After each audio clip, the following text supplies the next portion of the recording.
Chetam's theory, Nwala, is an activist, Pan-Africanist, and lawyer, and he joins us live via Zoom. It's good to hear from you this morning, Mr. Chetam.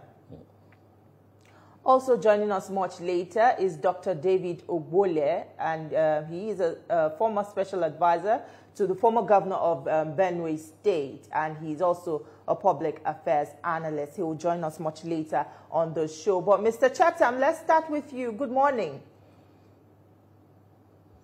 Good morning, and thank you for having me. Thank you for joining us. Well, let's go straight into our topic. Wike's faction has tabled fresh demands. In your own opinion, can this be met before the PDP convention, or are we looking at another prolonged crisis within the PDP? Let me say this, and I'm going to be blunt about it, as I've always been. You know, when you look at Nigerian politics and you look at the Wike's camp, the Wike's camp in Nigerian politics is one camp you cannot satisfy their demands. Remember, they came up with different, first of all, they came up with the Samanyangu issue and all that.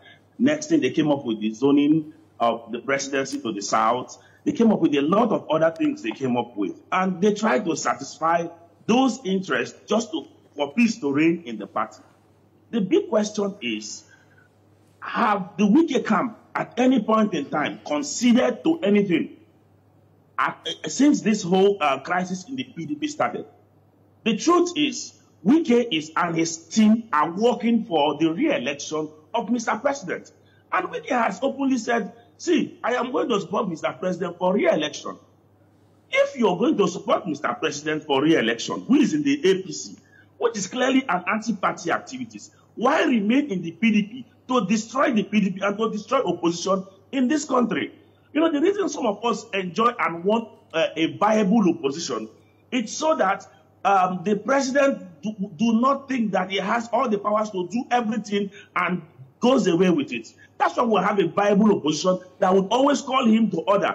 And there will be some level of checks and balances in the way he actually carries out his own activities.